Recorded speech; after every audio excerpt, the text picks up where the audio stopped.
कहानी के शुरू में हम कॉस्मिक क्यूब देखते हैं। लोकी और दी अदर बात कर रहे हैं कि कॉस्मिक क्यूब जिसे टी-श्रेक भी कहा जाता है शुरू हो चुका है। लोकी का प्लान था कि इस टी-श्रेक की मदद से वो दूसरी दुनिया का रास्ता खोले, जिससे वो जमीन पर चितौरी आर्मी को बुलाएगा।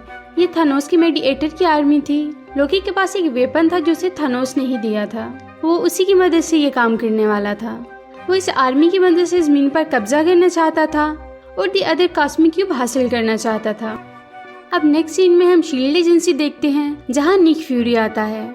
फिल कोल्सन जो कि उसका एजेंट है, वो उसका वेलकम करता है।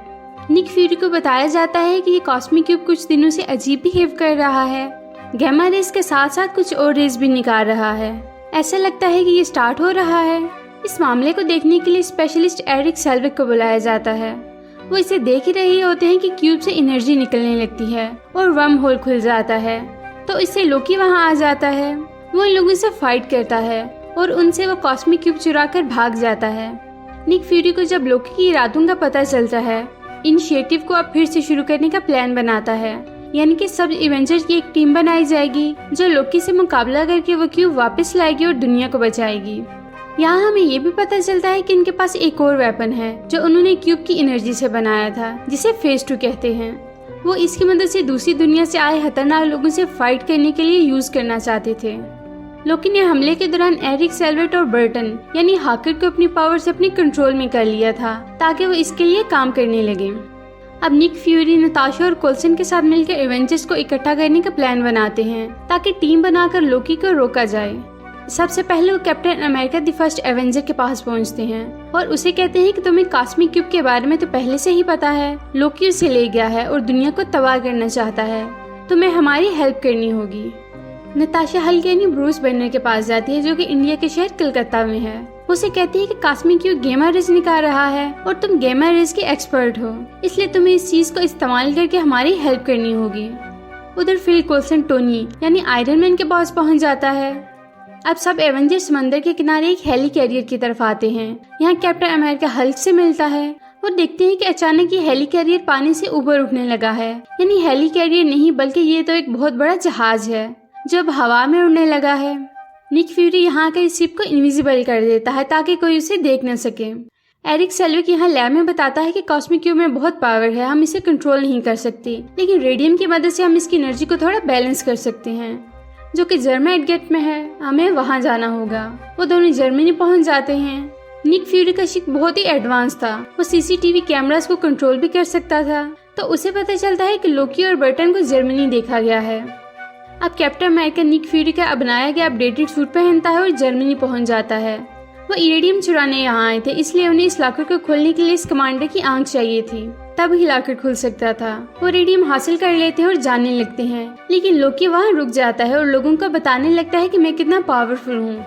वो सबको कहता है कि मेरे सामने घुटने टेक दो, लेकिन एक ओल्ड मैन ऐसा नहीं करता। वो कहता है कि मैं तुम्हारे सामने नहीं झुकूंगा। लोकी गुस्सा होता है और उस पर अटैक करता है, लेकिन एन मौके पर कैप्टन अमेरिका वहाँ आ जाता है और उसे बचा लेता है। कैप्टन अमेरिका और लोकी के दरमियान फाइट होने लगती है। उसका साथ देने टोनी यानी आयरन मैन भी आ जाता है। लोकी सरेंडर कर देता है। उसे पकड़कर अपने शिप में साथ बिठा लेते हैं। उधर ब्रूस बैनर जो कि लैब में काम कर रहा था, उन्हें बताता है कि मुझे पता चल गया है कि लोकी क्या कर रहा है। वो कॉस्मिक क्यूब की मदद से एक पोर्टल खोलना चाहता है, जिसकी मदद से चितौरी की आर्मी दूसरी दुनिया से हमारी अर्थ पर आ जाएगी और हम पर अटैक कर देगी। लेकिन इस क्यूब यानी टी-श्रेक को बैलेंस करने के लिए रेडियम की जरूरत थी। बस चुरा कर हासिल कर सकते हैं, लेकिन इसके साथ साथ उन्हें बहुत ज्यादा एनर्जी की जरूरत है, कम से कम 12,000 सेल्सियस की, जो कि उसे कैलिफोर्निया में एक ही जगह से मिल सकती है, स्टॉक टावर में।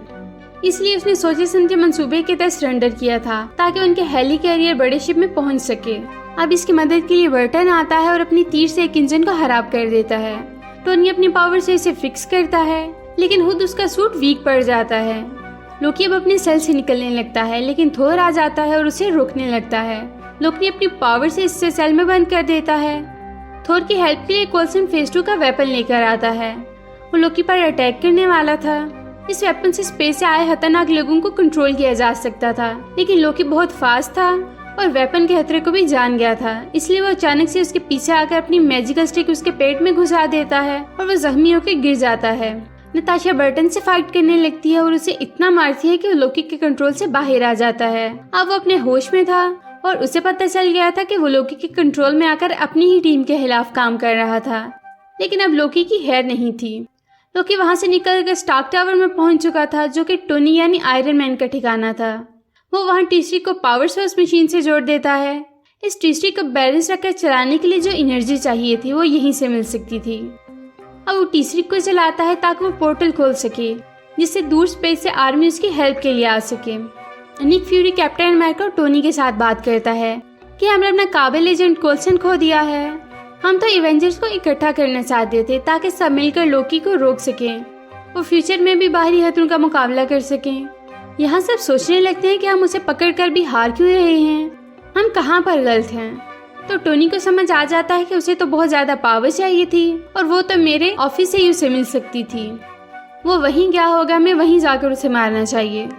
अब वो उस तरफ निकल पड़ते हैं ताकि उसे दुनिया को तबाह करने से रोका जा सके, क्योंकि अगर चितौरी की आर्मी जमीन पर आ गई तो वो बहुत तबाही मचाएंगे और बहुत से लोग मारे भी जाएंगे। और दुनिया पर कब्जा करके बचे हुए लोगों के साथ वो क्या करें कोई नहीं जानता, इसलिए उसे रोकना लाजमी है। लोकी पोर्टल खोलने में कामयाब हो जाता है, जिससे चितौरी की आर्मी वहां आ जाती है। वो बहुत ज्यादा पावरफुल थे। वो कैलिफोर्निया के लोगों पर अटैक करते हैं। यहाँ सब आम आदमी थे, वो उनका मुकाबला क्या करते, इसलिए यही नजर आ रहा था कि वो जल्द ही सब कुछ तबाह कर देंगे, जिसे लोकी की फतह यकीनी है। लेकिन रंग में भंग डालने के लिए सुपर हीरोज वहां जाते हैं। यहाँ captain America, Hulk, iron man, Thor, Burton सब मौजूद थे। यहाँ वो ब्रूस बैनर को कहते हैं कि तुम्हारा गुस्सा होने का टाइम आ चुका है। दोस्तों, हम जानते हैं कि ब्रूस बैनर हल्क तभी बनता है जब वो गुस्सा हो, और ब्रूस बैनर कहता है कि मेरा एक राज है कि मैं हर वक्त गुस्से में रहता हूँ, और वो हल्क बन जाता है।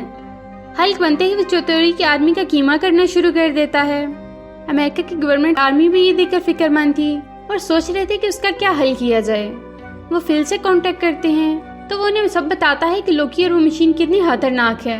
वो कहते हैं कि अगर मशीन तबाह नहीं की जा सकती तो हम उसका पावर सोर्स ही कट कर देते हैं, जिससे मशीन रुक जाएगी।